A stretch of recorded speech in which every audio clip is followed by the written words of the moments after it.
14-hole station, now positioning himself. He doesn't want to overrun Montoya. He wants to be able to pick up the throttle, drive the car through 15 and also maintain that momentum through 16 so that he can get onto the rear of the car, and therefore as they come down into turn 1 at the end of the pit straight to ensure that he's got a chance to pass. He's closing, but again Montoya defends down the inside. Michael can do nothing this time again. But again, Montoya loses speed in the middle part, and here comes Michael. Michael gets back into Montoya, and Schumacher retakes the lead. A round of applause from the Ferrari mechanics. But these two guys are really racing. This is what motor racing's about, wheel to wheel, giving each other just enough room, making tiny mistakes, trying to take advantage, and Schumacher and Montoya, this is what it's all about. Well, that is total brilliance from Michael Schumacher. He knew that he forced Montoya into turn 1 to brake late, to not then have the ideal entry to the corner. He's probably off the throttle too long. Michael cut back to the right and just drove around him with about another 5 or 6 miles an hour advantage. Now Raikkonen's going to give a lot of heat to Juan Pablo Montoya. Yeah, but look at Michael. He's really beginning to pull away. He's definitely got the speed advantage here. And now that he's managed to get past, he is flying as he begins to pull out. So Montoya on the brakes very late. Can't get the car slowed down, has to straighten it up. Michael sees that, reads it. He just pulls over to the right and just drives around the outside. Thank you, Juan Pablo. I thought you were smarter than you are. Well, that was fantastic, but you can't say that... Schumacher's looking over at Montoya. He's watching him. I bet you he's laughing his head off on that helmet. I bet he is indeed, but he didn't... Neither of them... Pits are getting ready to bring somebody in. Is it Michael Schumacher?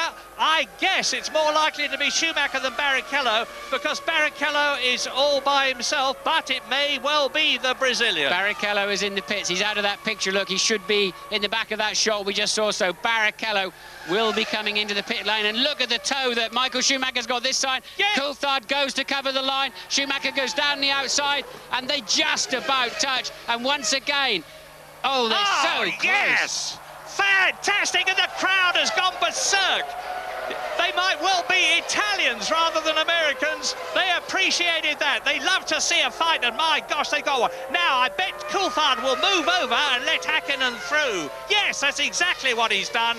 He's done his job as best he could, knowing that he's under investigation.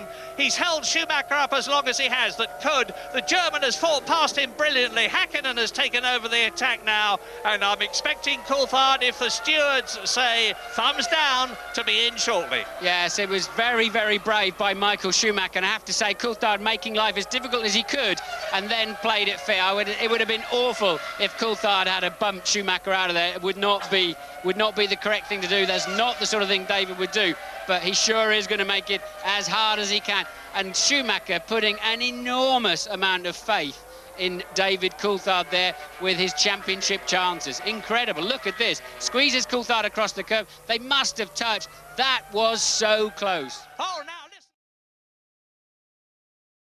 The 16th lap, David Coulthard, of course, has already done so, and it's getting very close to push and shove for Michael Schumacher as the back of the McLaren steps out, just a whisker, going through the Rettifilio, round the Grand Curve, and they go round the Grand Curve at a terrific speed. Well, we now know. Oh, bang! big. What was Coulthard. That? Coulthard blowing up.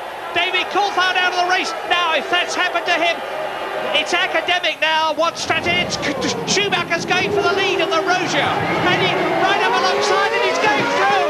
Fantastic! Hakkinen fights back. This is magnificent. The lead changes twice in about 400 yards, and Michael Schumacher leads the Italian Grand Prix. David Coulthard is out of it. His Mercedes engine has said, "I've had enough," but Hakkinen is not going to give up. Yes, and look at the oil on Hakkinen's camera. You assume he's got that on his... I think he lifted in all of that smoke of his teammates' blow-up more than Michael Schumacher did. Took his eye off the ball slightly, gave Hakkinen a run out, and he suddenly realised that into the second chicane, tried to defend the line, went wide, and Michael said, "Thank you very much, I'll have plenty of that." And look at Eddie Irvine in the background as well, and just to add to the agony. And just listen, when they go past, listen to the Tifosi. There they are. They won't know. And there is David Coulthard trying to look inside. He's going to take the steering wheel off the car. And there is the Ferrari pit. And Michael Schumacher, for the first time, leads across the line. The scarlet flags wave. The are overjoyed. Michael Schumacher leads for Ferrari in Italy.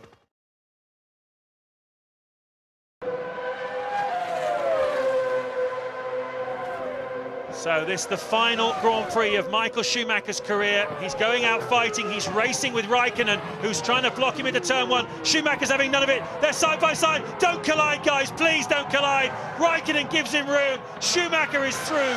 The crowd go bananas. And that says everything you need to know about Michael Schumacher's spirit. Raikkonen gave him just about the width of a Ferrari and he decided to take it. Super brave stuff there from Michael Schumacher. Raikkonen thought he got that one covered off and was getting ready to take the corner. And Michael has said, okay, I've still got enough space. And there's so much grip down there on the inside of turn one, always has been. Michael knows that as well as anybody. And Kimi released him a little bit too early, realised he'd made the mistake, tried to squeeze him back one more time, but Schumacher takes the position. They're now 5.5 seconds adrift. Now we're with Michael Schumacher. This is lap 65. 2 laps to go at the end of this one. And Schumacher. Yes! Michael Schumacher takes the lead in the Grand Prix of Europe, and the Benetton team go berserk with delight. Now I think he will pull away from Jean Alesi, who will feel deflated, bitterly disappointed and enormously impressed. The psychological pressure, I think, will get to the Ferrari driver. Indeed, it has done so already. And Michael Schumacher has got this lap and the next one to go between himself and the checkered flag for a glorious 7th win this year. What a brilliant outbraking manoeuvre by Michael Schumacher around the outside of Jean Alesi. Both those cars teetering on the absolute limit as they brake from 185 miles an hour right down to 50 miles an hour for that chicane. But great credit to both drivers. Let's have another look. Alesi doing everything he possibly can right up the inside. He's not going to give that place up, but it's good, fantastic in fact, clean racing. Those cars are within